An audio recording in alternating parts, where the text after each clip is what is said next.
Why don't people mess with lions? One, because they got big fangs and they'll eat you. But oftentimes, it doesn't even need to get to that point. Other potential predators of lions and humans will be terrified of the lion and causing it any harm, encroaching in its territory or threatening it. You see this like with hyenas because of their roar.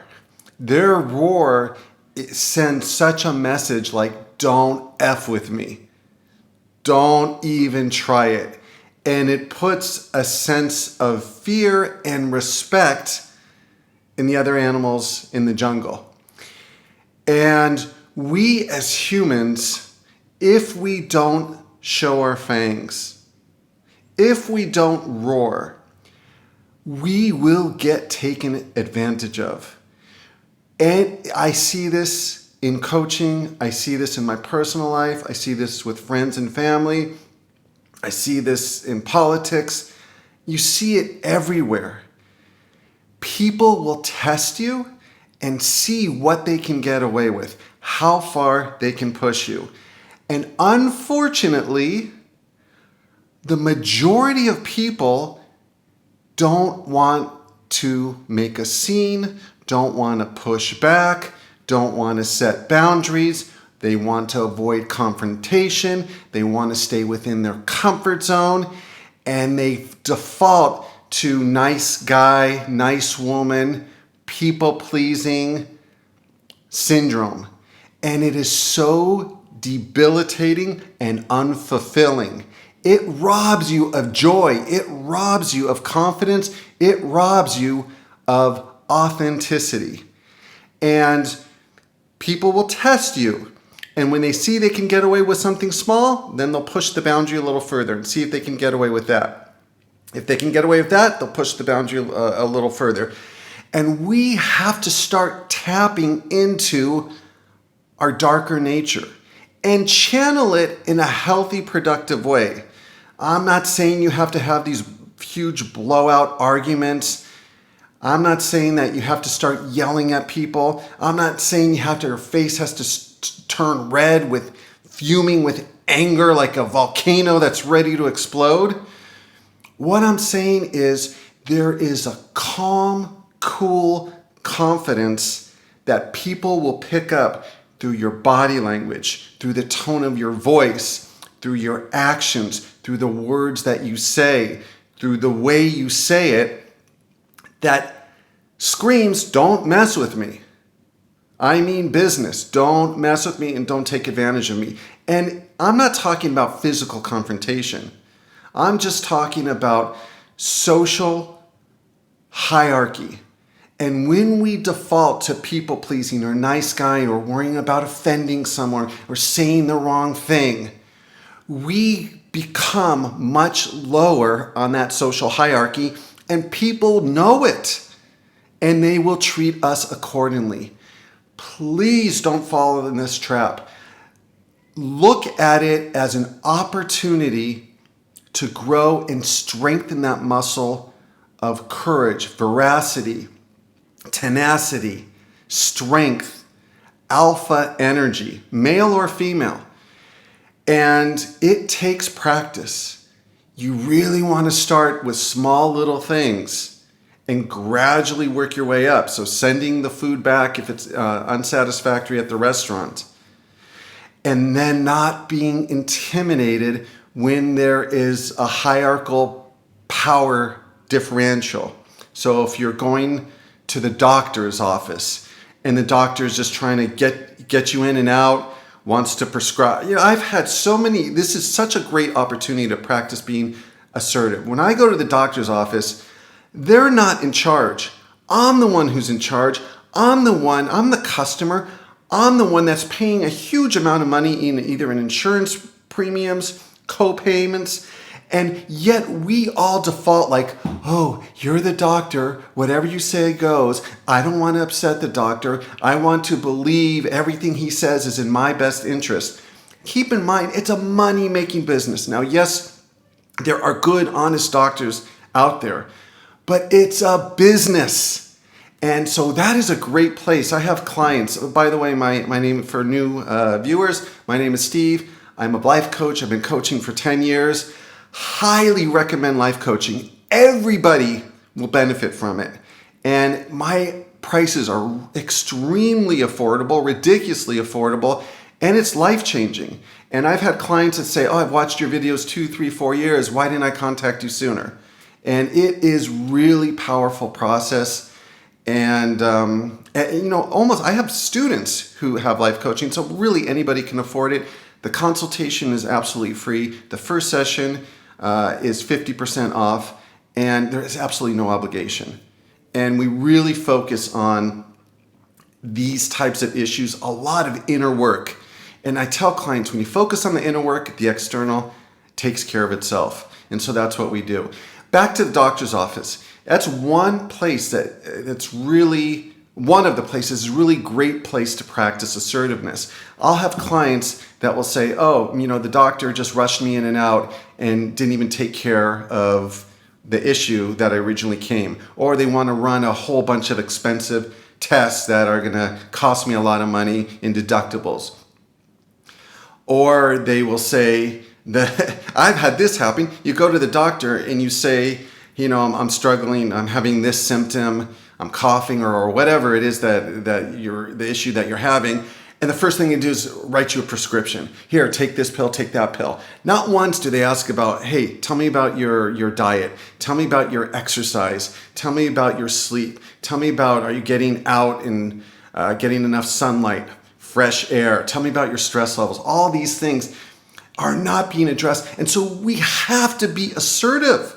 And this goes almost every time we walk out of the house is an opportunity to practice assertiveness. And yes, it's gonna make you uncomfortable, but that's what we want. That's the only way you grow. Discomfort is our ally. That is like going to the gym and lifting the weights. It strengthens the muscle of courage, and it gives us the ability to have that presence of people are going to respect me and they're not going to take advantage of me. And this goes for every profession. They will, I'd say probably 80, 90% of, let's say 80%, let's be generous, 80%, and this is just a guess, this is nothing scientific, but I'd say 80% of the people fall into the category of not wanting to make a scene, not wanting to challenge, whether it's a doctor, a lawyer, a police officer. They just want to, really, they take a submissive role. And it's automatic. It's not something like I go, okay, I'm going to go into this situation, I'm going to be submissive and passive. And I think that this is a crime, because if you do not let your voice be heard, they're not going to, and again, there are always exceptions, but they're going to do things that are in their favor, that benefit them. And so you really want to challenge them. You want to go in prepared. When I go to any professional that I'm going to see, I'll have a list of questions written down. I'll have done research beforehand. And sometimes I'm amazed, like I'll even know, because of the research, more about a particular topic than the person that I'm talking to. I'll go to an insurance agent and ask for what's the best price, here's my situation, and then they'll say, oh, this is the absolute best price. Is that the absolute best price? Yes. And they just want to turn you over and make you a customer and extract your money and move on to the next. And then I go home and I do my own research. I'm like, hey, what about this? This is a much better price. Oh yeah, and there's some excuse. But I've even had parking tickets that I challenged because they were excessive. I had one parking ticket and they wrote me that I was blocking a bus lane and I was nowhere near a bus lane. And I imagine they're so used to, and it's like a $350, $400 ticket. So it's really high. And I imagine they do this because they know the majority of people are probably not going to fight it. The majority of people are just going to pay it off and don't want to deal with the hassle. And that's what they're counting on. They're counting on your passivity and submission. And it's not something that's verbally stated. It's not even something a lot of people are aware of. Then when you expand that to our social circle, whether it comes to friends, family, romantic relationships, coworkers, human beings in general, we don't want to rock the boat. And so what we do is we do a short-term gain for a long-term pain. So, oh, this person did this to me. Oh, it really bothers me. And we'll gossip about it to other people. We'll complain about it. We'll vent about it to other people. But we don't go and confront the person in a healthy way. We're not yelling again. We're just having a really open, honest discussion. And if you want to read up on it, Nonviolent Communication is a great book, a great resource. And then the opposite spectrum of that, another book, I agree with some of the principles, but take it with a grain of salt, is Radical Honesty. And it just frees you. It really frees you to be able to go to that person. Hey, what you did really hurt me. What you did made me feel this way. I need you to do X, Y, and Z in the future. It is empowering. And so I set these challenges for myself and for my clients, and it's like going to the gym. Okay, what are you going to do? What action items? What are you going to do this week to socially stretch? And they say they'll be scared, they'll be terrified, they'll be nervous. They might want to confront somebody. They might want to challenge somebody. They might want to speak up when they go to the doctor's appointment. And they'll be nervous, and that's okay. And what we normally do, I'm nervous, I'm uncomfortable, I'm not going to do it. That is not the solution. That only feeds the fear and discomfort. The way you overcome these things is through exposure, through practice, through doing it. People want the courage before they do the fearful act. You get the courage by doing things that make you scared, that make you afraid. When you avoid things that make you fearful, you are reinforcing to your brain, oh my God, red alert. This is something that I should avoid because it's something scary. And we don't want to condition ourselves to that. So let discomfort and fear be like a magnet that pulls you towards the thing that you would normally avoid. And I had a situation today where I had to confront and challenge somebody that I felt like was taking advantage of the situation and misled me and told me things that were incorrect in order to run up the bill. And I could feel my heart pounding. And I've been doing this for a long time. Like, I will confront people. I don't have a problem with it. And I still get nervous at times, depending on the situation. But I'll still feel my heart beating or that discomfort or butterflies in my stomach. And that's like, yes, that's what I want, because that is showing me that this is something that I need to deal with. This is something that's going to make me stronger and build me up. And so I'll be very assertive in I'm dealing with customer service. I feel like I'm not getting good service. Speak to the manager. And again, it's done in a very calm manner. They're not yelling. There's no anger. But you can't tap into aggravation and anger, but it's not coming out like this person is super angry, super hostile. But you want to tap into a little bit of that dark side. So anger is good to tap in as long as you channel it in a healthy way. And everyone, you just experiment and see what works for you. But please speak up. We teach people how to treat us. I have clients that are being mistreated by family members, by siblings, by friends, by bosses, by coworkers, by romantic partners, and they just stuff it, and they stuff it, and they stuff it, and they stuff it, and they can't understand why they're stressed. They can't understand why they're anxious. When you stuff things, it goes somewhere, and it gets stored in your body, and really, it slowly kills you. Holding on to anger, holding on to stress really creates an immense amount of suffering. And not only that, it creates distance and toxicity and dysfunction in our relationships. Because when we don't confront people, when we don't speak up for things that are bothering us, what we tend to do is we tend to avoid them.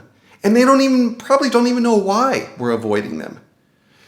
And that's not good for the relationship. So when I'm challenging someone, I'll say, listen, You want a close relationship with me. I want to be close with you. And the way we do that is being open and honest with each other. And if there's something that's bothering me, would you want me to share it with you so we could heal it? And I want this, they'll say, who's not going to say no? They generally will say yes. And then you can explore it, why they're saying no, if they do say no. And then you say, I want the same thing from you. And you establish this openness and authenticity and this real communication verbally. Like, hey, this is what I want in our relationship. Do you want the same thing too? And then you both have an understanding. You can't come to someone and just bombard them with radical honesty without prepping them first. It's really important to make sure that they understand where you're coming from, and it's coming from a place of connection. You want to connect with them. Oh my God, and it really changes the dynamic. I'll have so many clients that will just stuff things, and then they'll go and talk to someone and have that open, honest communication, and they'll go, oh my God, next session, they'll go, I feel so much better. And then, we'll learn. If it didn't go well, we work on it in the coaching session and figure out what went right, what challenges they had, and build upon it and improve. You're going to suck at it. You're going to be mediocre at it because you're not used to doing it. So be patient with yourself. If you do it and you fail at it and it doesn't go well, that's no reason to quit. That's no reason to get discouraged. That's a reason to say, okay, let me analyze what happened and see how next time I can improve upon it. Now, on the same note, another thing is positivity.